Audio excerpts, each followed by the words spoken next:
Hola, el día de hoy vamos a desarrollar todo lo referente a las etapas de la literatura universal.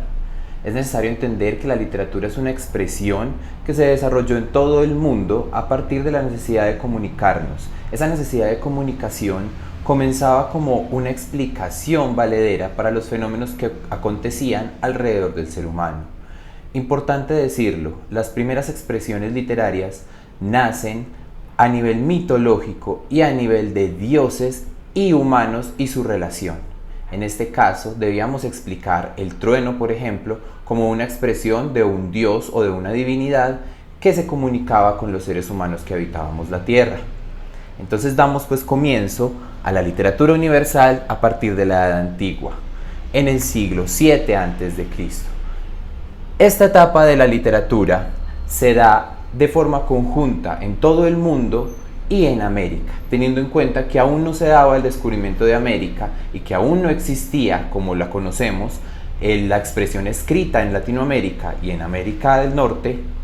En América hablamos de los mitos, la mitología como la veían los aztecas, la mitología como la veía el nativo americano de Estados Unidos y de Canadá, y la mitología como la veíamos, para nuestro caso en Colombia, los aborígenes, chibchas, muiscas y todos aquellos que conforman las comunidades indígenas de nuestro territorio colombiano. La Edad Antigua está caracterizada por la tradición, la identidad, el culto, la sabiduría y especialmente el mito.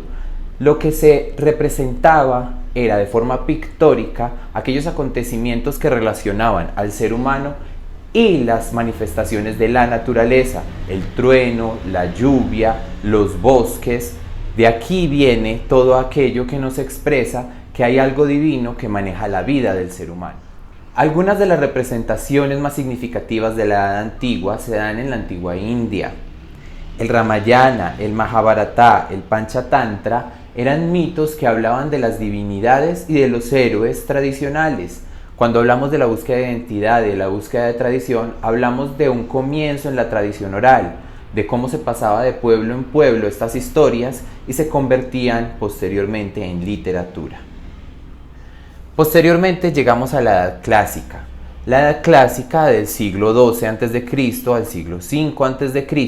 se da principalmente en la Grecia antigua y en la Roma antigua. El crecimiento de ambos imperios genera una representación de alguna forma literaria dentro de sus pueblos. Igualmente, hablaba de la relación entre los seres humanos y los dioses, como los conocemos los dioses griegos inicialmente, y su adaptación posterior a los dioses romanos. Hablamos de que en Grecia se da la gesta o se da el crecimiento de la literatura a partir de los dioses y las divinidades y de los héroes y semidioses humanos. Y Roma lo que realiza es una traducción y una adaptación de estos mitos que conocemos como la mitología griega. En cuanto a su forma y su contenido, eran armoniosos. Esto quería decir que tanto la forma cargaba una estética y una belleza superior, como su contenido era de tipo tanto humano como científico. De alguna forma se buscaba que la filosofía y la ciencia nos llevara a explicar aquellos fenómenos que no conocíamos per se o que no conocíamos de forma natural. En la Edad Clásica tenemos como representaciones fundamentales aquellos autores que tomaron la tradición y tomaron los dioses y tomaron lo divino y lo pusieron en sus obras. Homero se presenta como el principal autor de la Edad Clásica en la antigua Grecia.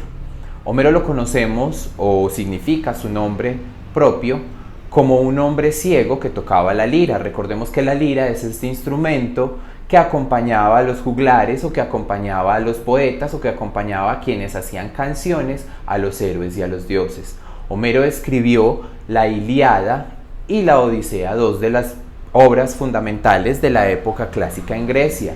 La Ilíada narraba todos los eventos acontecidos dentro de la guerra de Troya que conocemos como la guerra donde intervino Aquiles, y esta guerra que se dio porque Helena, una mujer griega, abandonó su pueblo, siendo una princesa griega, abandona su pueblo y se va para Troya, que es un territorio que hace parte de lo que actualmente conocemos como Turquía, y se escapa con el príncipe de Troya, lo que genera una guerra entre el rey griego y los reyes troyanos, el rey troyano y los príncipes troyanos.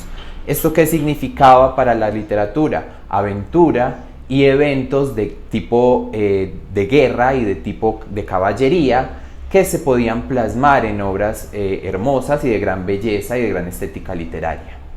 La Odisea, igualmente escrita por Homero, narra los acontecimientos que siguieron la guerra de Troya. Finaliza la guerra de Troya y Odiseo, el héroe que hizo parte de la guerra de Troya, debe regresar a su pueblo natal, que es una isla llamada Ítaca, para regresar a los brazos de su esposa. ¿Qué narra además la Odisea? Todas las aventuras en el mar de Odiseo y todos los obstáculos que Poseidón puso en su camino para él poder llegar a su tierra. Allí nos mostraba una relación entre los dioses y los seres humanos donde había una contraposición. Recordemos que Homero, tal como todos los autores de la época clásica, no son conocidos como son realmente físicamente, o no podemos asegurar que ellos hayan existido en verdad. Lo que podemos asegurar es que se le dio ese nombre al autor de estos libros, al autor de estos escritos y de estas obras. Puede ser simplemente un conglomerado de personas que tomaron los cuentos de tradición oral y los compilaron en uno solo. Durante la Edad Clásica, en Grecia y Roma también se dan la Eneida y otro tipo de cuentos por Virgilio y se da Edipo Rey. Se dan todos estos escritos que tenían más que todo que ver con la vida humana y la filosofía de vida y el estilo de vida griega y el estilo de vida romano. Continuamos a la Edad Media. Durante la Edad Media, del siglo V después de Cristo al siglo XV después de Cristo, se da todo aquello que tiene que ver con el culto, la iglesia y las cruzadas. Recordemos que durante la Edad Media y la época feudal, la iglesia se convierte como en el regente. La iglesia, acompañada, digamos, de los reyes, se convierten en aquello que manda el estilo y que manda sobre el contenido que se hacen en las obras literarias. Todas las obras literarias de la época tenían que tener esa chispa divina o debían hablar de Dios de alguna forma. Se da el descubrimiento de América durante la Edad Media. Se puede hablar que en este momento se dan las cruzadas y el descubrimiento de América, pues los reyes católicos, digamos en España, querían acaparar un mayor territorio y estaban sirviendo de mecenas. Un mecenas quien da dinero o da recursos para los investigadores o para los exploradores para que busquen nuevos territorios o busquen nuevas soluciones a los temas. Durante la Edad Media podemos hablar de los cantares como una representación de aquellas aventuras que tenían los caballeros durante las cruzadas. Recordemos que las cruzadas eran aventuras a las cuales la iglesia llevaba a sus caballeros a recoger tesoros, a conquistar territorios y a apropiarse de ellos. Estos cantares expresaban la vida durante la guerra de los caballeros cruzados o de los caballeros templarios. Los cantares fundamentales que conocemos, el cantar del Mío Cid y el cantar de los Nibelungos, narraban las historias de lo que acontecía durante la época. Recordemos también que durante la Edad Media los filósofos se transversalizaban a este tipo de escritura y se da a San Agustín y Santo Tomás como las dos expresiones fundamentales de la filosofía de la época.